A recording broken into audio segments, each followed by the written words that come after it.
السلام علیکم۔ آج ہم ایک نئی عادت کے اوپر بات کریں گے، ایک نئے کلچر کے اوپر جو بڑا ہی خطرناک ہے۔ آپ نے یہ نوٹ کیا ہوگا کہ اب نہ کوئی بھی شخصیت محفوظ نہیں ہے، نہ آج کے لوگ اور نہ پرانے لوگ، نہ کوئی عالم، نہ کوئی مفتی، نہ کوئی سپہ سالار، نہ کوئی حکمران، کیونکہ ان کی زندگی کا کوئی نہ کوئی کمزور پہلو تلاش کیا جاتا ہے اور اس کے بعد انکشاف کیا جاتا ہے۔ اور کیا کہا جاتا ہے؟ دیکھیں جی، جنہیں تم ہیرو سمجھتے ہو نا، وہ ہیرو نہیں ہیں، وہ اصل میں ویلن ہے۔ تو میرا سوال یہ ہے کہ ہم یہ کر کیوں رہے ہیں؟ کیا واقعی یہ سب کچھ کر کے ہم سچ کی خدمت کر رہے ہیں، یا ہم اپنی نظر میں خود کو بڑا بنا رہے ہیں؟ ایک نفسیاتی حقیقت ہے، ایک سائیکالوجی ہے، آپ نے اس کو سمجھنا ہے۔ کسی کو بڑا ماننے کے لیے نا انسان کو جھکنا پڑتا ہے، اور نفس کو جھکنا پسند نہیں ہے، اس کے لیے یہ مشکل ہے۔ اس لیے وہ ایک آسان سا راستہ نکالتا ہے کہ وہ شخصیت کو چھوٹا کر دیتا ہے، اور اب اسے جھکنا نہیں پڑتا ہے۔ لیکن مسئلہ پتہ کیا ہے؟ اس کا نقصان ہے، بہت بڑا نقصان ہے۔ جس قوم کے لوگ اپنے بڑوں پر اعتماد کھو دیتے ہیں، وہ دوسروں کے رحم و کرم پر چلے جاتے ہیں، اور پھر دوسرے انہیں استعمال کرتے ہیں اور ان کو یہ پتہ بھی نہیں چلتا ہے۔ تو ایک بات آپ یاد رکھیں کہ تاریخ انسانوں کی ہوتی ہے، فرشتوں کی نہیں، اور انسانوں میں کمزوریاں بھی ہوتی ہیں، لیکن تاریخ کا انصاف پتہ کیا ہے؟ کہ وہ کردار کو مجموعی طور پر دیکھتی ہے، لیکن ہم ایک غلطی کو دیکھتے ہیں اور پوری زندگی کو رد کر دیتے ہیں، اس کے اوپر لیبل لگا دیتے ہیں، اپنا فیصلہ سنا دیتے ہیں۔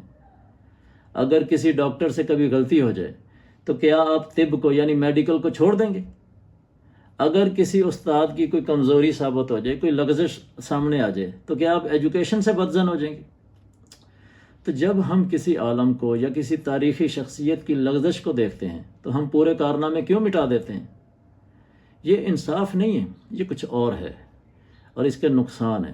اصل بات میں یہ بتانا چاہ رہا ہوں، جب آپ ہر بڑے کو گرا دیتے ہیں نا، تو نئی نسل کے پاس کوئی آئیڈیل نہیں بچتا ہے، اور پھر وہ ٹک ٹاکرز کو اپنا آئیڈیل بناتے ہیں، وہ فلمی ہیروز کو اپنا آئیڈیل بناتے ہیں، کیونکہ ان کے پاس کچھ بچتا ہی نہیں۔ صحیح، کوئی رول ماڈل نہیں ہوتا، کوئی ایگزامپل نہیں ہوتی۔ تو یہ جو سیریز ہے نا، اختلاف سے افتراق تک، اس کے بعد ہم ایک اور سیریز لانچ کریں گے ہمارے ہیروز کے نام سے، جس میں ہم ان لوگوں کی زندگیاں بیان کریں گے، ہم ان لوگوں کی قربانیاں بیان کریں گے جن کو آج ایک فقرے کے اندر زمین بوس کر دیا جاتا ہے۔ ہم یہ مانتے ہیں کہ کسی شخصیت کو معصوم سمجھنا غلط ہے، مگر اسے بے وقت کر دینا، اس کی غلطیوں کو ہی ڈسکس کرنا، یہ اس سے بھی زیادہ خطرناک ہے۔ توازن یہ ہے کہ ہم خوبی سے فائدہ اٹھائیں اور کمزوری ہم اللہ کے حوالے کریں، کیونکہ ہم فائنل اتھارٹی نہیں ہیں، ہم مورخ نہیں ہیں، ہم ہدایت کے طالب ہیں۔ ہم یہ نہ کریں، ہم یہ نہ سمجھیں کہ ہر سچ بولنا ضروری ہے، ہر بات پبلک میں آ کر کہنا، ہر بات مائک کے اوپر کہنا اصلاح ہے۔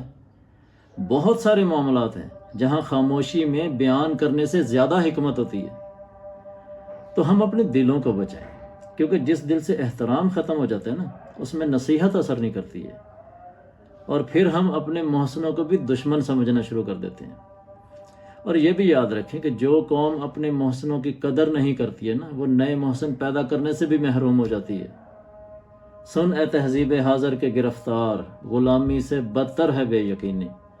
اور یہ بے یقینی ہمارے پاس عام ہے، کیونکہ ہم کسی پر بھی اعتماد کرنے کے لیے تیار نہیں ہیں، اپنے سوا ہر کسی میں ہمیں برائیاں نظر آتی ہیں۔